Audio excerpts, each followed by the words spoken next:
मेरे पापा मेरी मम्मी से हमेशा लड़ झगड़ कर ही घर से बाहर निकलते थे। और मम्मी मम्मी भी गला फाड़ फाड़ कर पापा पर चीख रही थीं।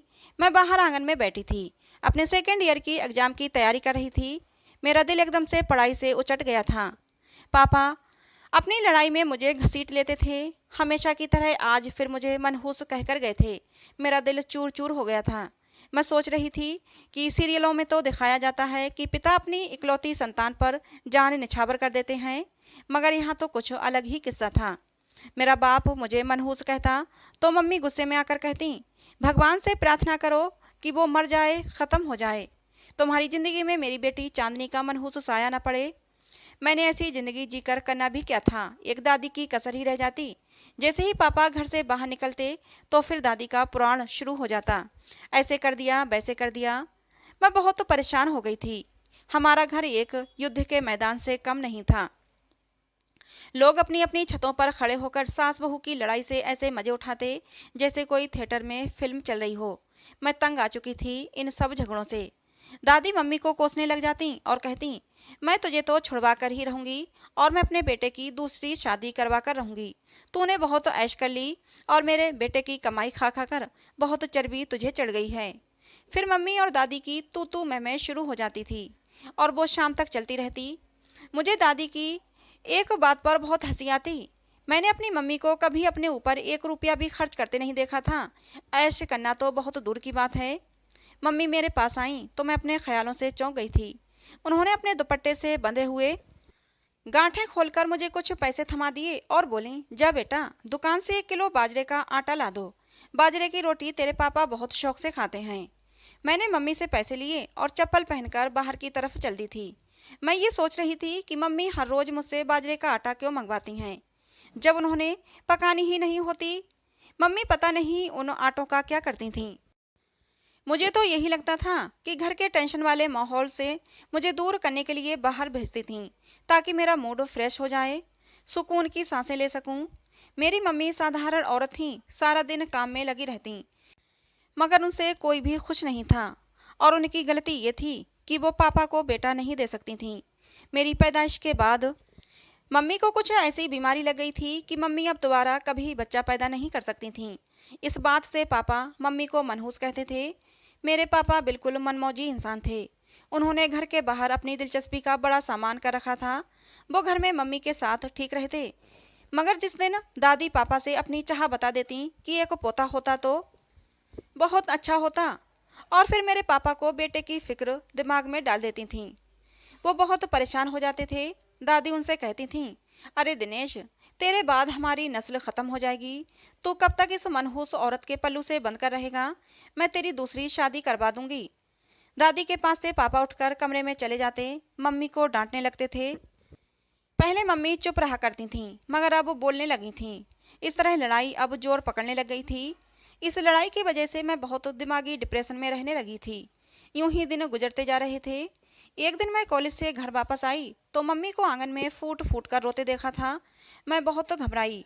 मैंने अपना बैग दरवाजे पर ही फेंक दिया था। मैं भागकर मम्मी के पास आई और बोली, मम्मी मुझे बताइए क्या हुआ है। और रोती रह गई थी। मम्मी बोली, मैं उजड़ गई, मैं बर्बाद हो गई, मेरा कुछ भी नहीं रहा इस दुनिया में। मैं बहुत ज़्यादा घबराई हुई थी। मैं बोली, मम्मी बताइए ना क्या हुआ। मम्मी पापा तो ठीक है ना। मम्मी मेरे गले से लगकर फूट फूट कर रोने लगीं। वो बोली, तेरी दादी ने अपनी सहेली की लड़की को बुलवाया है। अब तेरा बाप उससे शादी करके हम दोनों को घर से निकाल देगा। हम दर बदर की ठोकरें खाएंगे। मेरी मम्मी की बात तो परेशान करने वाली थी। मैंने मम्मी को दिलासा दिया तो वो जरा संभल गई थीं। उन्होंने जल्दी से अपने पल्लू से पैसे निकाले और बोली, जा जाकर 1 किलो बाजरे का आटा ला दे। मुझे माँ की हालत देखकर हंसी आ गई। कहाँ उनको खाने पीने की भी होश नहीं थी और अब 1 किलो बाजरे का आटा किस लिए मंगवा रही थी। मैं बोली, मम्मी क्या ये बाजरे का आटा अपनी होने वाली सौतन के लिए पकाओगी क्या? मेरी बात सुनकर मम्मी थोड़ा सा घबरा सी गईं। मैंने हंसते हुए उनसे पैसे लेकर दुकान से बाजरे का आटा लेने चली गई थी। मुझे मालूम था कि हर रोज की तरह आज भी बाजरे के आटे की रोटी नहीं बनेगी। कभी कभार तो मुझे लगता मम्मी 1 किलो बाजरे का आटा हर रोज मंगवाती हैं, कहीं ना आटे का गोदाम तो नहीं खोल रही। फिर मैं खुद ही अपने ख्याल पर हंस देती थी। मैं बाजरे का आटा लेकर वापस आई तो दादी की सहेली की बेटी आ चुकी थी। वो 27-28 साल की लड़की होगी, मम्मी से 8 साल छोटी। उन्होंने बड़े बड़े फैशन के कपड़े पहने हुए थे, जीन्स और पैंट। अब बड़ी स्मार्ट बनकर आई थी, क्योंकि मेरे पापा से उसे शादी जो करनी थी। जब मैंने अपनी मम्मी को देखा तो मम्मी बिल्कुल ही बुझी हुई थीं। वे 4 साल पुराना कपड़ा पहनकर आंगन में गुमसुम सी बैठी हुई थीं। आरती आंटी के सामने बिल्कुल ही फीकी पड़ गई थीं। मुझे मम्मी पर बहुत तरस आया था। मैंने पापा को देखा तो पापा आरती आंटी को तक रहे थे। दादी भी बहुत खुश थी। मैं अपनी मम्मी की हालत समझ सकती थी। फिर हम सब ने मिलकर खाना खाया था। दादी हर चीज़ सबसे पहले आरती आंटी को दे रही थीं। पापा भी उनके आगे पीछे जा रहे थे। मम्मी और मैं, हम दोनों तो बिल्कुल बेजान से पड़े हुए थे। ऐसा लगता था जैसे हम वहाँ मौजूद ही नहीं थे। खाने के बाद सब अपने अपने कमरे में चले गए। मुझे मालूम था आज सारी रात मेरी मम्मी रोने वाली थीं। सुबह हुई तो मम्मी मेरे पास आई और बोली कि आज तुम कॉलेज नहीं जाओगी, आज हम बाजार जाएंगे। मैंने कुछ खरीदारी करनी है। मैं हंस पड़ी। मैंने कहा, मम्मी आज आप सुबह आरती आंटी के डर से शॉपिंग करने जा रही हो। मेरे कहने पर जाती तो शायद ये समस्या पैदा ना होती। मम्मी बहुत तो गमगीन हो रही थीं। मम्मी ने पहली बार अपने लिए शॉपिंग करने के लिए पैसे पापा से लिए थे। पापा ने मम्मी को अच्छे खासे पैसे दिए थे। पता नहीं पापा की इस मेहरबानी के पीछे पापा के कौन से राज छुपे हुए थे, या फिर सुबह से ही आरती आंटी के आने के बाद से पापा की खुशी थी। उन्हें पैसों की परवाह नहीं होती थी। जो भी था, हम दोनों माँ बेटी बाजार गए। मैंने मम्मी को अच्छे अच्छे फैंसी कपड़े दिलवा दिए थे। नए जूते भी मम्मी को दिलवाए थे। वापसी पर कपड़े दर्जी को भी दे आए थे। अब हम घर लौट आए तो दादी तो अपने कमरे में ही बैठी माला जाप कर रही थीं, जबकि पापा आरती आंटी के साथ बातों में बिजी थे। मम्मी की सारी खुशी बिल्कुल गंदी और फीकी पड़ गई थी। मम्मी के तन बदन में आग लग गई थी और वो कमरे में चली गईं। पापा भी मम्मी के पीछे ही गए थे। मैं आरती आंटी के पास बैठकर फैशन और मेकअप की बातें करने लगी थी। मम्मी मुझे अक्सर कहती थी कि मैं आरती आंटी को अपने साथ बिजी रखा करूं, वो तुम्हारे पापा के साथ ना बैठा करे। घर में अजीब सा तनाव था। दादी सारा दिन आरती आंटी को पापा के नज़दीक भेजने के आइडिया निकालती रहती थीं, जबकि मेरे पापा तो खुद आरती आंटी के आगे पीछे फिरते थे। मम्मी इधर अलग जतन करती और पापा मनमौजी से थे। मैंने गौर किया था कि वो आरती आंटी के इतने हुस्न के बावजूद कभी कभार ही बात करते थे। मेरी मम्मी भी अब नए कपड़े पहनने लगी थीं और रोज़ बालों में कंघी करती और मेकअप भी करती। एक दिन हम सब मिलकर खाना खा रहे थे, जब दादी मुझसे बातें कर रही थीं। चांदनी, खाना खाकर सामने वाली दुकान से 1 किलो बाजरे का आटा ले आना, तुम्हारे पापा बहुत शौक से खाते हैं। मैंने हैरत से दादी की तरफ देखा और बोली, दादी आपने भी मम्मी वाला कारोबार शुरू करने का सोच लिया क्या? सबने चौंक कर मेरी तरफ देखा तो पापा बोले, क्या मतलब? मैं सारी बात बताने वाली थी। मतलब मम्मी मुझे दुकान पर, अभी मैंने इतना ही कहा था। मैंने बात करते करते मम्मी की तरफ देखा तो वो ना में सिर हिला रही थीं। उनकी आंखें भी मुझे बहुत बुरी तरह से घूर रही थीं। मुझे लगा मुझे मम्मी की बात सबके सामने नहीं बतानी चाहिए, इसलिए मैंने बात बदल डाली। मम्मी मुझे जब कोई चीज़ मंगवाती हैं तो मुझे भी पैसे देती हैं, तो मुझे लगा दादी ने भी वही वाला कारोबार शुरू कर दिया है। पापा मेरी बात पर हंस पड़े। खैर, उस दिन दादी ने जब बाजरे का आटा मंगवाया तो हमारे घर में उस दिन सच में बाजरे की रोटियां पकी थीं, जो कि मैंने बहुत शौक से खाई थीं। अब काफ़ी दिन सुकून से गुजर गए थे, लेकिन दादी की फिर से रंगत फिरने लगी थी और उठते बैठते पापा को याद दिला देती थीं कि तुम्हारी कोई औलाद नहीं है, हमारी नस्ल ख़त्म हो जाएगी। दादी कभी मम्मी को कोसने लगती थीं। अब वो साफ साफ शब्दों में पापा को कहती कि तुम हाँ भरो तो मैं आरती के साथ तुम्हारी शादी करवा दूंगी और तुम्हारा घर आबाद कर दूंगी। पापा कहते, मम्मी मेरा घर तो पहले ही आबाद है। लेकिन दादी कहाँ मानने वाली थीं। एक दिन कॉलेज से मैं वापस आई तो मम्मी को कमरे में अंधेरा करके लेटे देखा और वो बहुत फूट फूट कर रो भी रही थीं। मेरा दिल घबरा गया था। मैंने मम्मी के गले लगकर उन्हें चुप करवाया, उन्हें तसल्ली दी। फिर उनसे पूछा कि मुझे सारा किस्सा बताएं कि हुआ क्या है। मम्मी बोली, चांदनी बेटा, तुम दुकान से मुझे 1 किलो बाजरे का आटा ला दो, फिर बताती हूँ। मैं चुपचाप दुकान से बाजरे का आटा ले आई थी। मम्मी कभी भी खुद बाजरे का आटा लेने नहीं गई थी। वो हर बार आटा मुझसे छुप कर मंगवाती थीं। मुझसे कहती, कॉलेज वाले बैग में बाजरे का आटा छुपा कर ले आना। अगर कोई पूछे तो कह देना कि दुकान से कॉपी या कोई किताब लेने गई थी। मैंने वापस आकर मम्मी से रोने की वजह पूछी थी। वो बोली, तुम्हारी दादी ने मुझसे कहा कि मैं तुम्हारे पापा का कमरा छोड़कर तुम्हारे कमरे में शिफ्ट हो जाऊं। वहां आरती को दुल्हन बनाकर लाएंगी। मैंने पूछा, अब हम क्या करेंगे? तो वो बोली, तुम्हारे पापा से राय मांगूंगी। अगर वो कहेंगे कि माँ की बात मान लूं तो मैं घर छोड़कर चली जाऊंगी। मैं मम्मी की बात सुनकर बहुत ज़्यादा डर गई थी, क्योंकि मेरी मम्मी अपने वादे की पक्की थीं। उन्होंने जब भी कोई फैसला लिया था उस पर बिल्कुल खरी उतरती थीं। मैं सारा दिन प्रार्थना करने लगी कि काश पापा मम्मी का साथ दें। इस बात का तो चांस बहुत कम था, मगर मैं प्रार्थना जरूर कर रही थी। खैर, पापा शाम को घर लौटे तो भी आंगन में बैठकर आरती आंटी के साथ पूरे 2 घंटे से बातें कर रहे थे। पापा के चेहरे पर गुलाब खिल रहे थे। मेरे दिल में बहुत डर लग रहा था कि काश पापा मम्मी के साथ रहें, मम्मी के साथ भी ऐसे ही खुश होकर बातें करते। फिर पापा उठकर अपने कमरे में चले गए थे। मेरा दिल अब बुरी तरह से धड़क रहा था। पता नहीं आज पापा मम्मी की किस्मत में क्या फैसला करेंगे। थोड़ी ही देर गुजरी थी कि मम्मी मेरे पास आईं। उनकी आंखें आंसुओं से भरी हुई थीं। वो मेरे गले लगकर फूट फूट कर रो रही थीं। मैं सब समझ गई थी।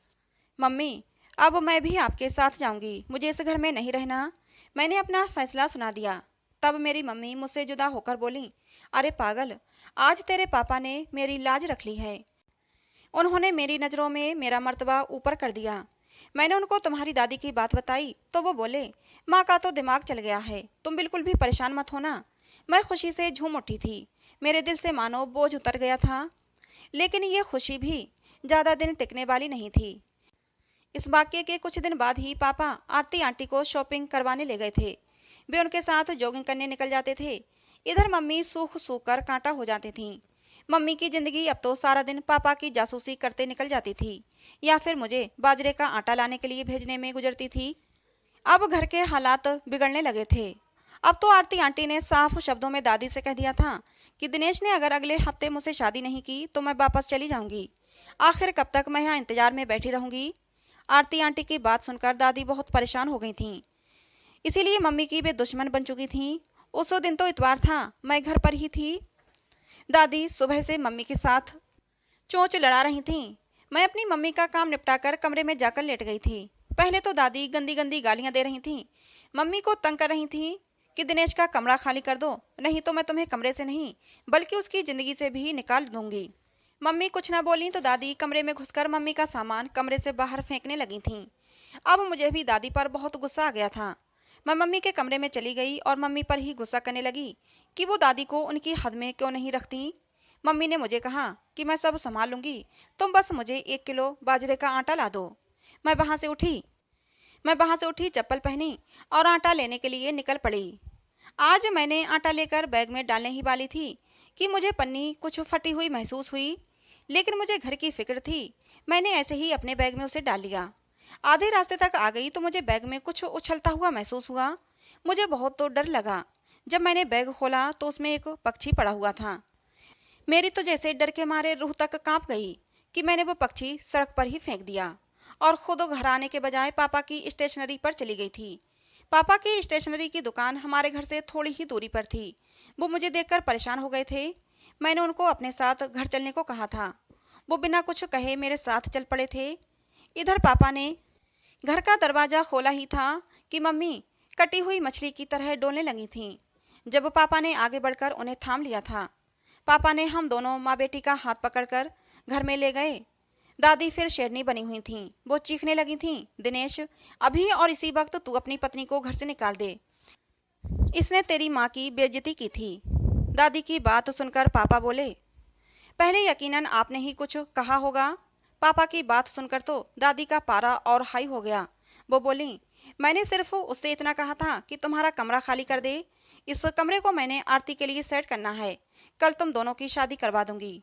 पापा हंस पड़े थे और बोले, माँ, अब बस भी कीजिए।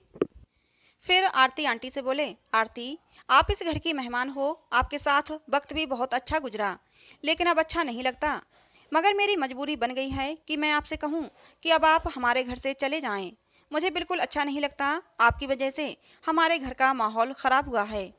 दादी चीख पड़ी थीं, दिनेश, तुम्हारा दिमाग तो ख़राब नहीं हो गया है? आरती तुम्हें बारिश दे सकती है, ये बांझ तुम्हें क्या देगी? मेरे पापा बोले, अगर भगवान मुझे वारिस देगा तो मुझे मेरी पत्नी से ही दे देगा। आज मैं आपसे एक बात बहुत ही साफ शब्दों में कहना चाहता हूँ कि आप इस घर की मालकिन हैं। इस घर में जो कुछ भी है आपका है। आप यहाँ मलिका बनकर रहें। मैं, मेरी पत्नी और मेरी बेटी आपकी सेवा करेंगे। मगर आज के बाद अगर आपने हमसे फसाद या झगड़ा लड़ाई करने की कोशिश करी तो हम तीनों ये घर छोड़कर हमेशा के लिए चले जाएंगे। उस दिन ही आरती आंटी वापस चली गई थीं। दादी ने अपने आप को कमरे में कैद कर लिया था, जबकि मैं पापा से शिकायत किए बिना नहीं रह पाई थी। मैं बोली, पापा, आपने मेरे साथ और मेरी मम्मी के साथ बहुत नाइंसाफ़ी की थी। काश आपने शुरू से ही हमें प्यार और इज्जत दी होती। पापा ने बोला, बेटा, तुम्हारी माँ मेरी ज़रूरत है और मैं तुम्हारी माँ के बिना नहीं रह सकता। लेकिन मैं अपनी माँ के आगे मजबूर था। मेरी माँ बहुत गर्म मिजाज की औरत हैं। मैंने हमेशा तुम दोनों को उनके गुस्से से बचाने की कोशिश की है। जब माँ को गुस्सा आता तो मैं तुम दोनों पर गुस्सा करता कि माँ मेरा गुस्सा देकर अपना गुस्सा भूल जाएं और मैं तुम दोनों पर अपना गुस्सा निकालता। पापा की बात सुनकर मेरी आंखें भीग गई थीं। फिर मैंने अपनी मम्मी से पूछा, आप हर रोज मुझसे बाजरे का आटा क्यों मंगवाती थीं? उस दिन उस आटे में एक अधमरा पक्षी पड़ा हुआ था, जिसे देखकर मैं बहुत ज़्यादा डर गई थी।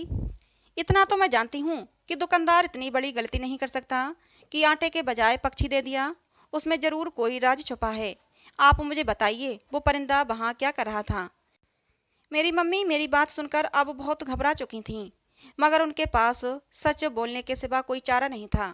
वो बोली, जिस दिन दुकानदार से तुम बाजरे का आटा लाई थी ना, उसके पड़ोस में एक बाबा जी रहते हैं। वो ताबीज गंडे का काम करते हैं। एक दिन मैंने उस दुकानदार से कहा था कि मेरे लिए भी एक ताबीज ले ले। उसने बताया कि बाबा जी 40 दिन तक 1 किलो बाजरे के आटे पर दम करके देंगे, जो छत पर जाकर पक्षियों को डाल देना है, और आखिरी दिन वो एकदम अधमरा पक्षी देंगे जो सास को खिलाना होगा। उससे मेरी सास की जुबान बंद हो जाएगी हमेशा के लिए। मगर बेटा, तुमने वो पक्षी रास्ते में ही फेंक दिया और फिर मेरे 40 दिन पूरे हो जाते, मेरी समस्याएं ख़त्म हो जाती, मेरे दिन बेहतर हो जाते। उसके लिए तुम्हें आटा लेने के लिए भेजती थी। देखो ना, उस ताबीज की करामात से कैसे सब कुछ ठीक हो गया। तुम्हारे पापा का दिल भी बदल गया और मेरी तरफ हो गए हैं। मम्मी की मासूम सी बातें सुनकर मैं मुस्कुरा दी थी, मगर मेरे पूरे बदन में ये सुनकर गुस्सा भर गया था। मैंने अपनी चप्पल पहनी और दुकानदार के पास जा पहुंची थी। मैंने उसको खूब खरी खोटी सुना दी और उससे कहा कि तुम्हें तो डूब कर मर जाना चाहिए कि तुम लोगों को तबाही के रास्ते पर डालते हो, काले जादू करवाते हो। वो बोला, हम तो दुकानदार हैं और मैं दुकान के सामान बेचता हूँ। मैंने तुम्हारी माँ को कोई काला जादू नहीं करवाया।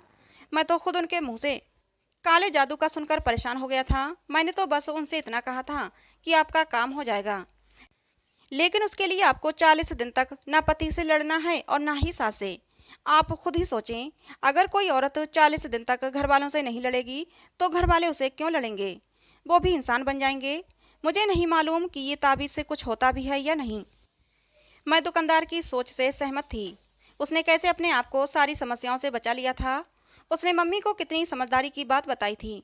मैं इतना जरूर जानती हूँ कि पापा का दिल किसी ताबीज से नहीं बदला था, मगर मम्मी के बेइंतहा प्यार और उनकी मोहब्बत और कुर्बानियों की वजह से बदला था। अगर हर औरत अपनी जुबान बंद रखे, सब्र करे, तो उसके पति भी लड़ना छोड़ देंगे। छोटी छोटी बातों पर घर नहीं टूटेगा और ना ही सौतने लाई जाएंगी। अब इस किस्से को बीते 2-3 साल हो गए हैं। मेरे पापा डॉक्टर के पास मेरी मम्मी को लेकर गए और फिर मेरी मम्मी का इलाज करवाया। मेरी मम्मी को अब बेटा हुआ है। मेरा एक छोटा सा भाई भी आ गया है। तो दोस्तों, ये कहानी आपको कैसी लगी कमेंट बॉक्स में ज़रूर बताना। पसंद आई हो तो प्लीज़ लाइक करना। ऐसी और कहानियों के लिए हमारे चैनल को सब्सक्राइब करना। मिलते हैं दोस्तों अगली किसी नई कहानी में।